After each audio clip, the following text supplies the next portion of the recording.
Hi, this is Andrew, and this is Keen On, the daily chat show featuring the world's leading thinkers and writers.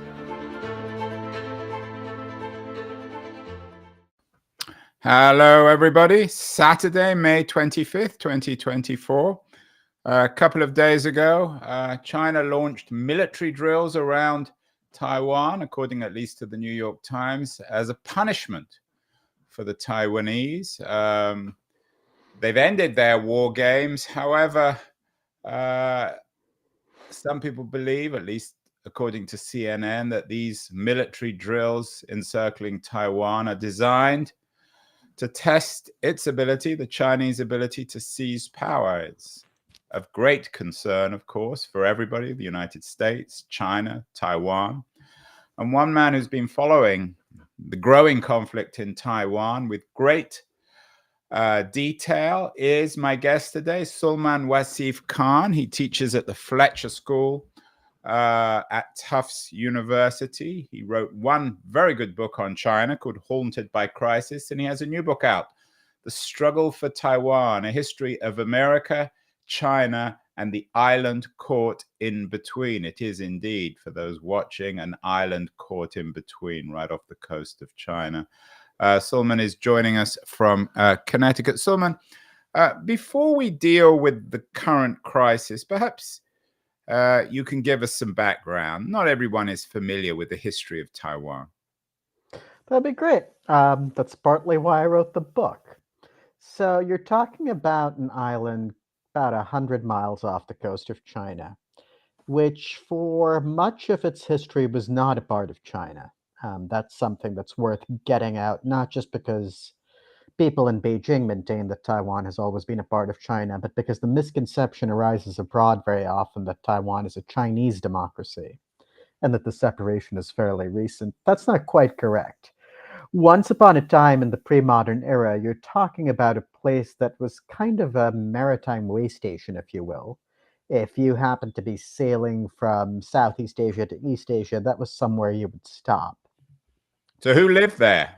There were Aboriginals who lived there. There were people from all over the region stopping by to replenish their supplies, grab some deer fur, move on. It's when the Dutch East Indian Company comes in that the Chinese population starts to grow because the Dutch needed labor. But even then, Taiwan is not a part of China, and travelers in the Ming Dynasty would be registering how different it was. And let's just remind ourselves, Sulmaan, as I said, you're also the author of Haunted by Chaos, China's Grand Strategy from Mao Zedong to Xi Jinping, a very well-received book. Just remind everybody of the greatness of China up until at least the 19th century in global terms. Yeah. So the greatness of China is something that waxes and wanes, and at about the time we were talking about, it's going to be on the rise, but it's going to be on the rise as something different from China itself. So the course of Chinese history, people will tell you China has 5,000 years of recorded history, which is a little misleading when you realize that during that time there were many different governments of China, many different people who may or may not have been considered Chinese ruling China. So the classic historian's shorthand is native dynasties and conquest dynasties rule China. Conquest dynasties being the ones that came in from abroad. And the dynasty that seizes power in China in 1644 and is eventually going to take Taiwan, the Qing dynasty, is a conquest dynasty in that it's headed by a bunch of Manchus who come down from the northeast of what is China proper. Manchuria is now part of China today, but at the time it was something different. So it's essentially colonized by the mainland Chinese. No. So what happens is the Manchus come down, they conquer China in 1644, along with help from locals. And in 1683, they decide to conquer Taiwan. They do so because people from the Chinese coast have fled to Taiwan and are harassing the coast. So the polity that unites China and Taiwan isn't the Republic of China or the People's Republic of China or even Chinese. It's the Qing Empire, which is forged by Manchus. And that is an empire that's going to incorporate China and Taiwan and parts of Central Asia into one polity. And that's where the idea of the greatness of China in the modern era, at least, comes from. That's the greatest territorial extent of China since the Mongol dynasty. But would it also be fair to say, Sulmaan, that we in the West, who don't know much about it, talk about China as if it's some cultural, political, historical monolith, but China is made up of many different ethnicities, religions, different peoples and languages. So China isn't really China either. No, but there is a sense when you get to the PRC era, certainly, but when you get to the ROC era, the idea of a state. There is a state of China with boundaries that the Chinese will claim and will not claim, boundaries that are fuzzy at the edge. It is true that the people who go to Taiwan are predominantly from the coast. I'm curious, Sulmaan, your name indicates certainly not China. How did you get into this game? What intrigues you historically? You clearly speak and read Chinese, a very difficult language. I think China is a fascinating place. I think the broader region around it is fascinating too. So getting into Chinese history was just something that happened in a fit of absence of mind, as it were. And then traveling to Taiwan to do research in 20th century China meant getting interested in that. Traveling to Japan meant getting interested in that. So it was just a series of accidents and insatiable curiosity. So Taiwan, of course, as I mentioned at the beginning, now is the third stall of our global crisis alongside Gaza, Israel, and Ukraine, Russia. When did it become this potential stage for a global conflict between the US and China? It did not reach this intensity for a sustained period of time till various points in time. However, the separation of Taiwan from China is solidified during the Korean War. So, sorry, and I apologize, Sulmaan. Mhm. I think we probably should, because not everyone would be familiar. You might remind everyone of the 20th century history of Taiwan, of how it became the so-called People's Republic, and as a consequence of the Chinese Civil War. Absolutely.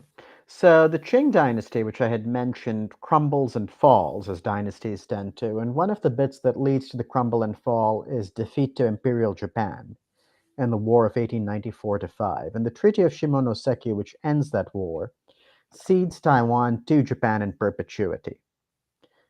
For the next 50 years, Taiwan is going to be part of the Japanese Empire.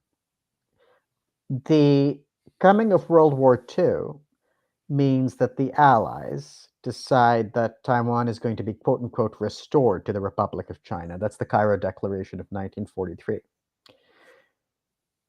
When the war ends, that happens.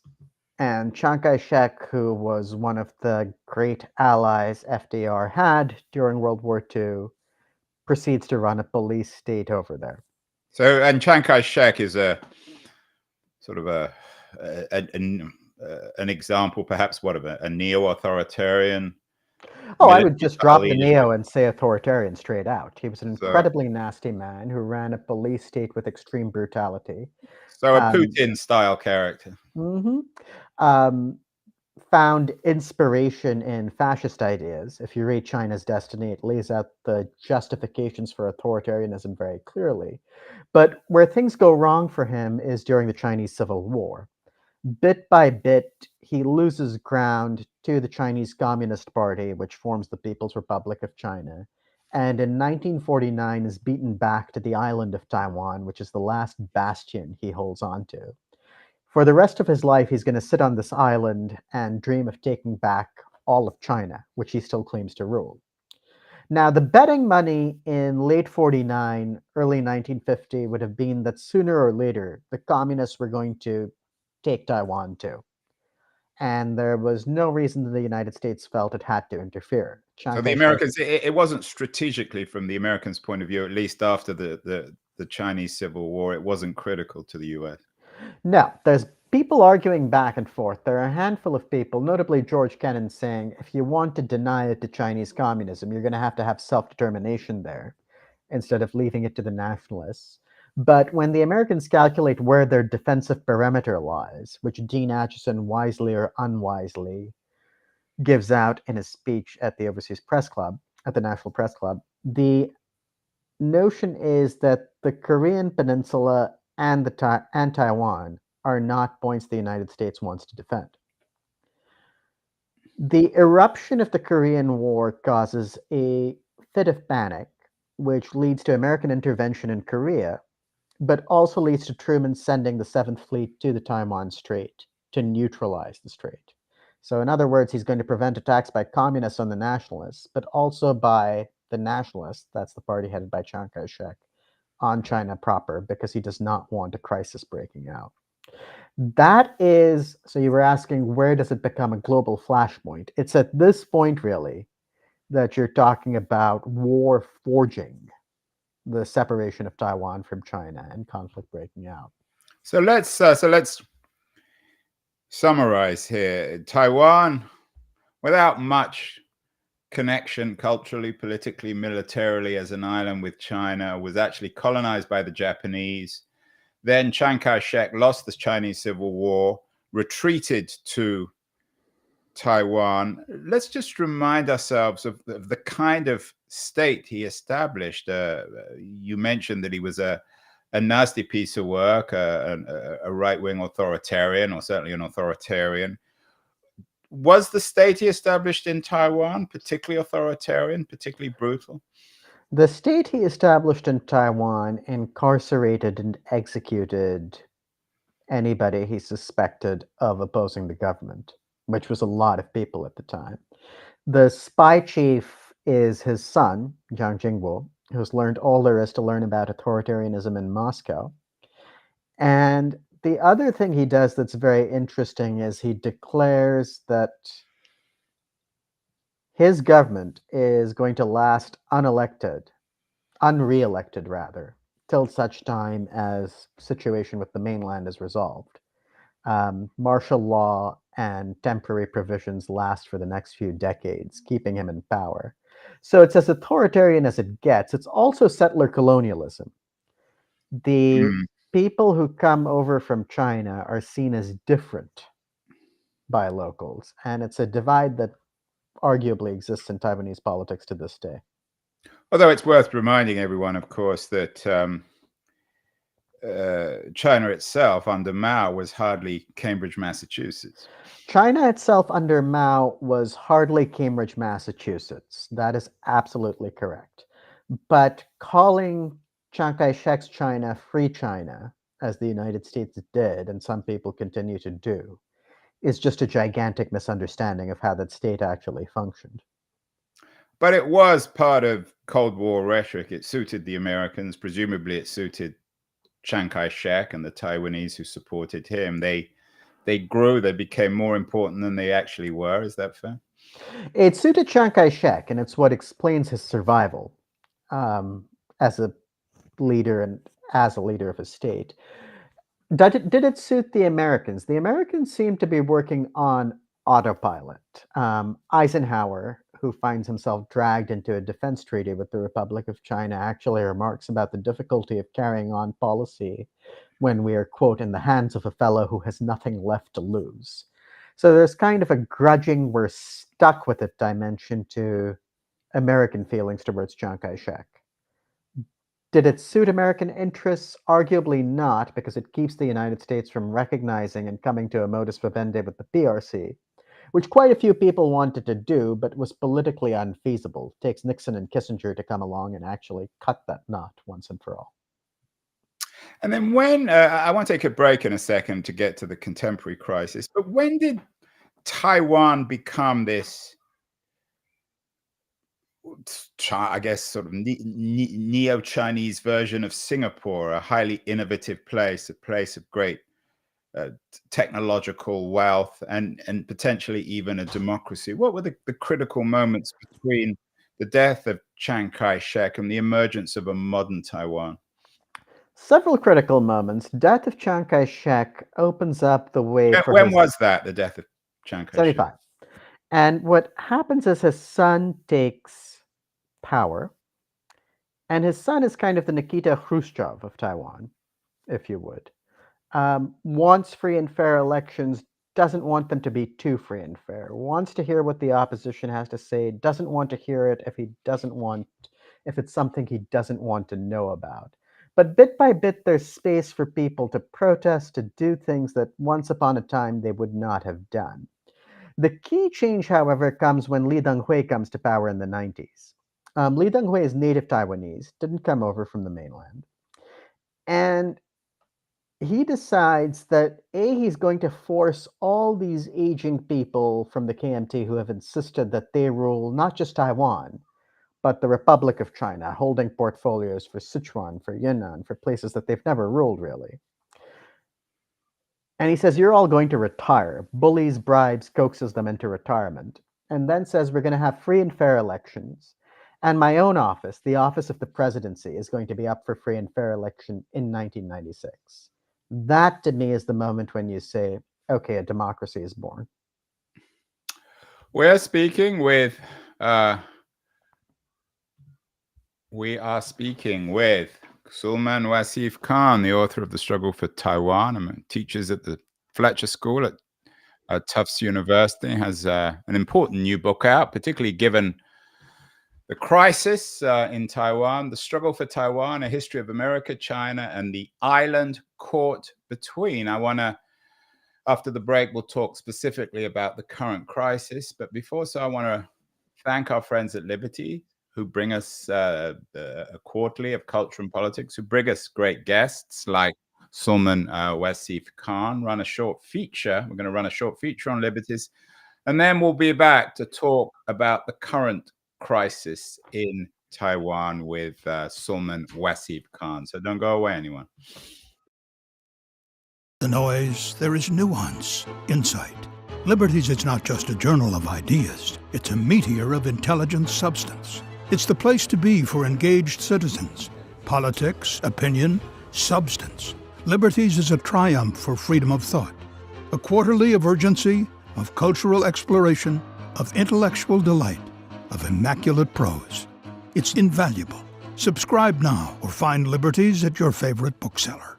And you can subscribe to Liberties at libertiesjournal.com. We are speaking with Sulmaan Wasif Khan, the author of The Struggle for Taiwan, a man who's given a great deal of thought to the current crisis and indeed the history of Taiwan. So, Sulmaan, when does this issue of Taiwan become potentially a source of war between America and China?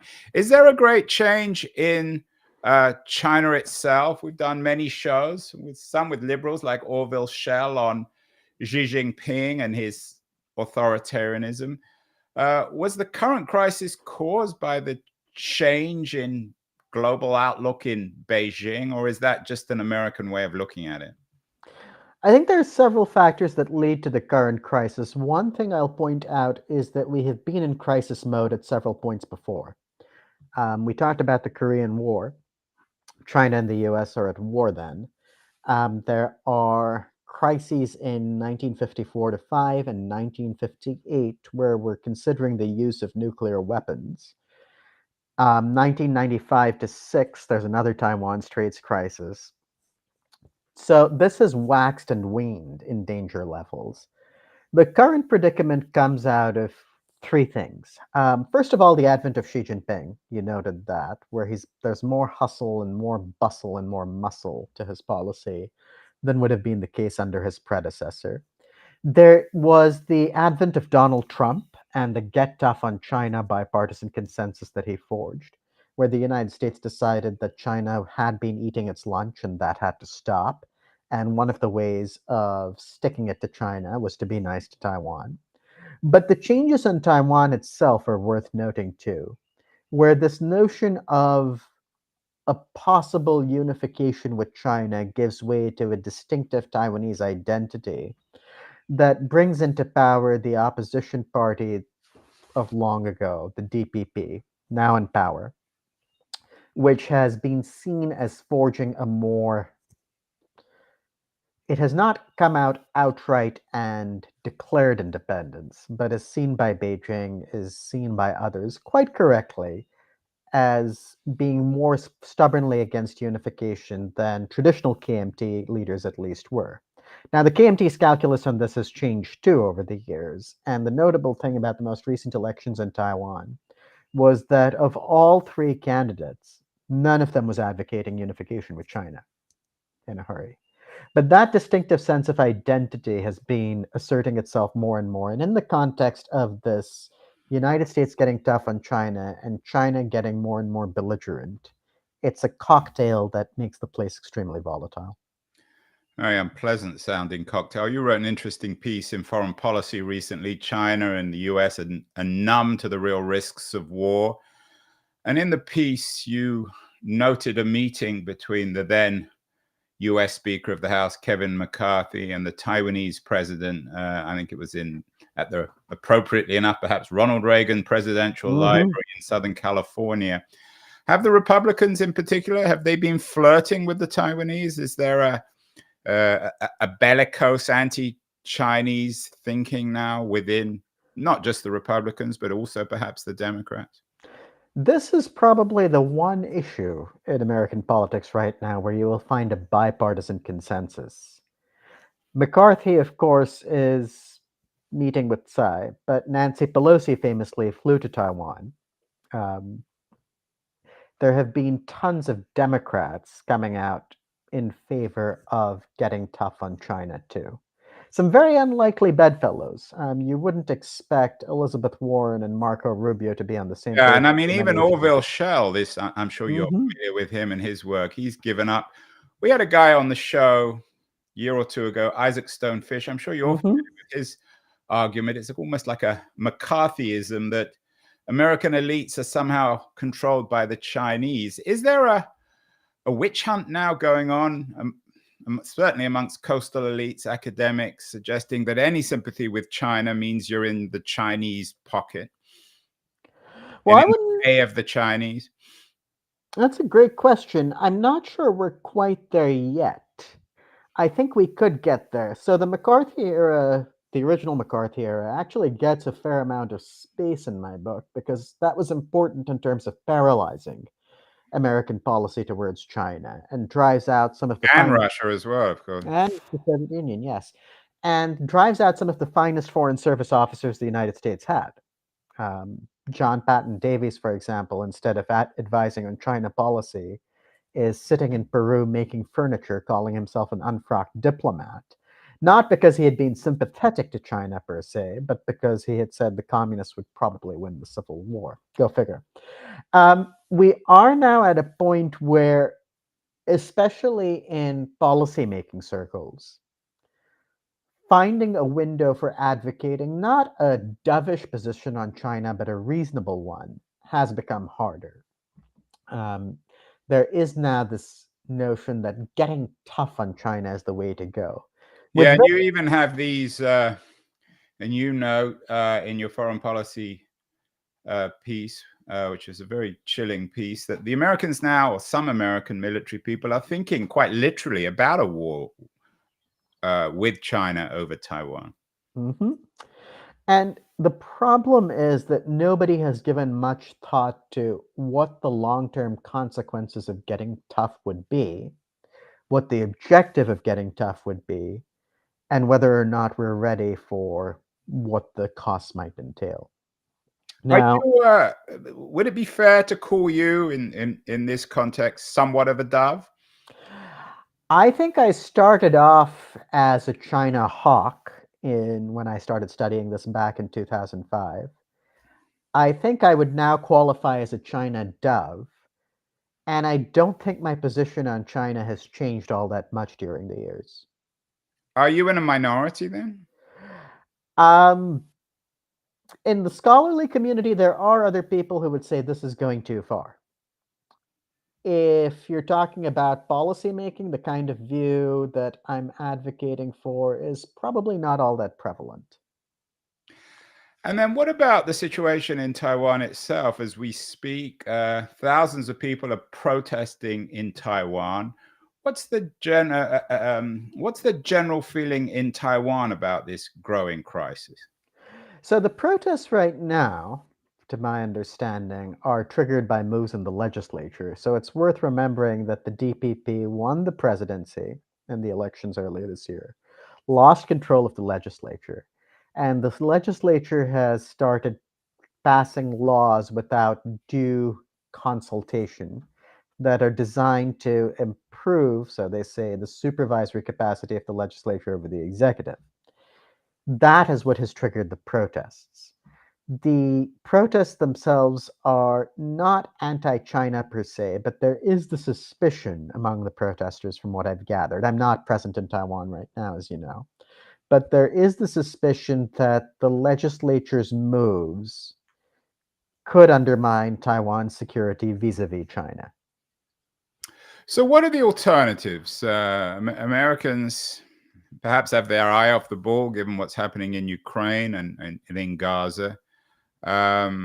Is the alternative between is there a third way between an independent Taiwan, completely separate from China, or a Chinese Taiwan?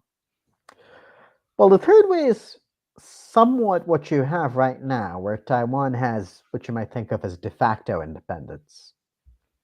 Doesn't have much diplomatic recognition, runs its own government, has its own elections, fields its own military. So that's the existing third way. The fourth way was something that was suggested back in the Deng Xiaoping era, which was one country, two systems. And to Deng Xiaoping, one country, two systems actually means one country, two systems. When Deng tells the British, I have no intention of tampering with the system in Hong Kong, his reasoning is it works. And the offer to Taiwan was you could have a system like that, could even keep your own military. During the Deng era, there is something that's believable to that suggestion, and there is even the notion that this is China as a country that's going places, and being hitched with it in some way, shape, or form is something worth considering.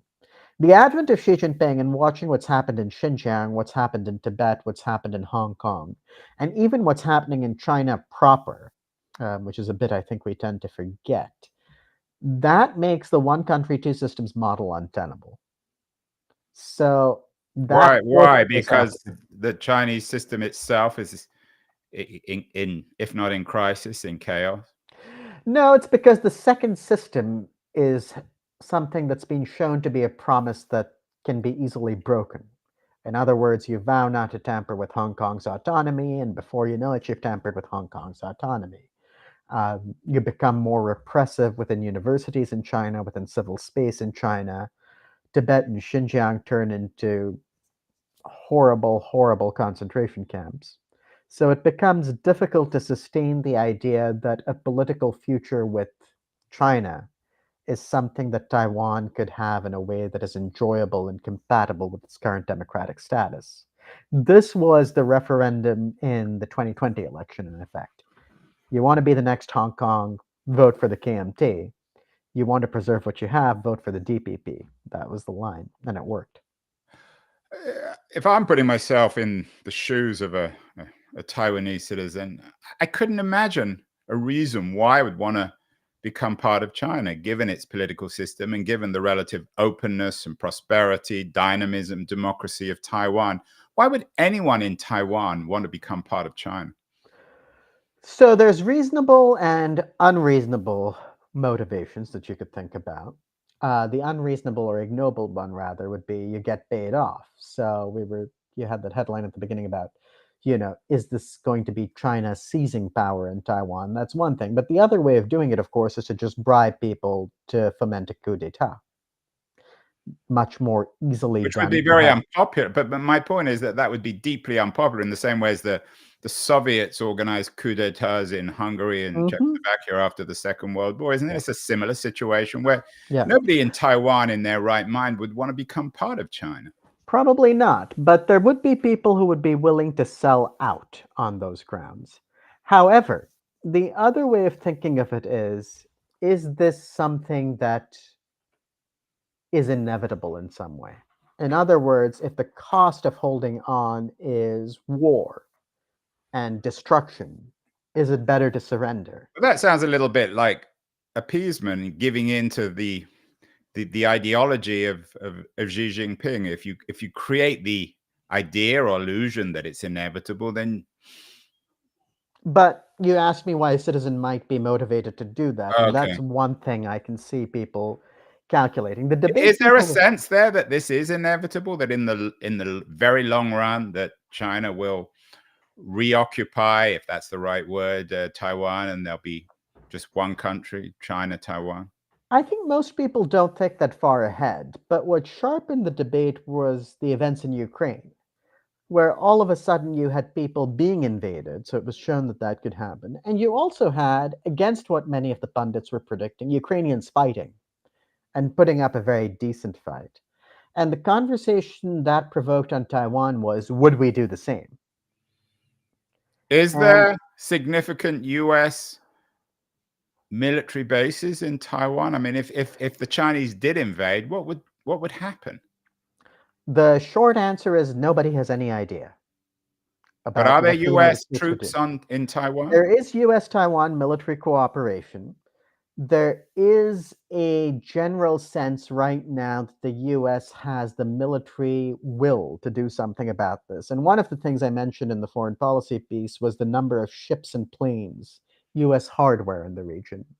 Now, it's worth noting that during the Korean War, the United States initially had no intention of going in to defend South Korea. That just happened. The United States still does not know. It's very difficult to say what people will do in a given crisis till a crisis happens. Much decision making is made in a fit of panic and knee jerk reactions. It's the old Mike Tyson quote: "You can plan and plan and plan, but when you get punched in the face, all those plans Exactly. go up in smoke." Yeah. What your colleague at the Fletcher School, Chris Miller, has written a wonderful book on the importance of chips, the chip in our globalized digital economy. Taiwan is the center for the global chip economy. How does that change it? Does that make all this more sensitive, more problematic? I don't know that it makes it more sensitive. So, one of the big pieces that's not in the book is chips. And the reason for that is that You mean your book, the in struggle, my book, for yes, in my book. Taiwan? Chris's book obviously has a lot about chips because that's what it's about. But I barely mention chips in the struggle for Taiwan, and there's a reason for that. The reason is that the purpose of the book was to trace the motivations of all three sides and what brought them to this juncture. You can take chips completely out of the equation, and the Chinese calculus on Taiwan, the American calculus on Taiwan, and Taiwan's calculus on Taiwan to date would have been exactly the same. Does it mean that in the event of a conflict, if one were to occur, chip supplies would be disrupted? Absolutely. With that said, however, there are signs that other people are trying to take up the chip mantle. Malaysia, South Korea. So while there'd be disruption, I think it's hard to predict how permanent it would be. I also think it's fair to say that China has made a fair amount of effort to galvanize its own chip production. So there's some way of insulating oneself from the shocks a change in the chip industry might cause, precisely because those motivations remain intact. Sulmaan, we've done some shows on Cuba, many shows actually in the past. When I think about the title of your book, The Struggle for Taiwan, A History of America, China, and the Island Caught in Between, Cuba is another island caught in between America and Russia. And of course, it resulted in the Bay of Pigs and the missile crisis and various crises since. Can we learn from Cuba on how to resolve this, or is Cuba a model as a warning? It's funny you mentioned that because when I teach at Fletcher, we do a unit on the Cuban Missile Crisis and what it tells us. And we do a unit on the Cuban Missile Crisis right after we've studied the origins of World War I. The reason for that is that JFK, interestingly enough, had been thinking about Barbara Tuchman as he goes into the Cuban Missile Crisis. The Guns of August is a really remarkable book. And it shows how the presence of that much militarization in foreign policy can go horribly, horribly wrong at any moment. Should It we also, be rereading Barbara Tuchman now in terms? I think there is never a bad time to read Barbara Tuchman. And just remind everyone of what she warns about. If you build up What too I much took from the book militarily, then was war becomes easy to slip into. it becomes very easy to slip into even if you don't want it. The other great book that does this, more recent, is Christopher Clark's Sleepwalkers. Yeah, it's an Absolutely excellent fantastic book. book. And I've wanted to get Clark on the show, actually. He's, So, yeah. But what both of them show you, and this is relevant to Cuba, is that the outcomes hinge on decisions. You always, or almost always, can avert a war before you go into it. And one of the things you can learn from Cuba is JFK's willingness to not blow everyone up. And that works out very well. although he rewrote, of course, with his brother what really happened. We did all walk out alive of a situation that might have Right. meant we wouldn't be having this conversation. That's luck, but it's also decision making. So Sulmaan, I don't think you or I or most of our audience can impact policy in Beijing, but there's an election coming up in the US. I don't suppose it will be somewhat of a farce, to put it mildly, between Trump and Biden. But I guess they'll start talking about Taiwan, and they'll each boast about their hostility to China and their willingness to wage war over Taiwan. What would you like Biden and Trump to discuss this year in terms of US policy to Taiwan? What could be helpful in terms of avoiding a catastrophic war, whether or not it's nuclear, between the US and China over Taiwan? So I will preface this by saying that it's not going to happen because American election seasons tend to be, as you were pointing out, the chest thumping season for presidential candidates. Who can be toughest on China? What I would like to see as a voter and as a citizen is a genuine grappling with China policy. What is possible? What are the costs of what's possible? Do we want to defend Taiwan? If so, why? If so, are we willing to bear the costs? You can visualize a policy, I mentioned this in the book actually, where instead of dashing to nuclear war, you say, well, we're going to clap sanctions on China that are going to cause immense domestic suffering economically. Putting that choice to the American voter during an election year strikes me as what democracies should be doing. Saying you can't wish China away. It's there whether or not you want to accept it or like it. It's there to stay for the time being. Is something that I think the American voter should be schooled in. I don't see that happening this election season, but one can always be pleasantly surprised. And finally, Sulmaan, someone's going to be elected, for better or worse, in November, Trump or Biden. What kind of policy towards Taiwan should the US pursue in the second half of the 2020s? I think for it to be sustainable, it has to be something that's supported by the voters. So there's different choices. There is a choice that says we have nothing to do with Taiwan and it's not our problem. I wouldn't support that choice personally, but I can see why people might want to make it. There are principled reasons for making it.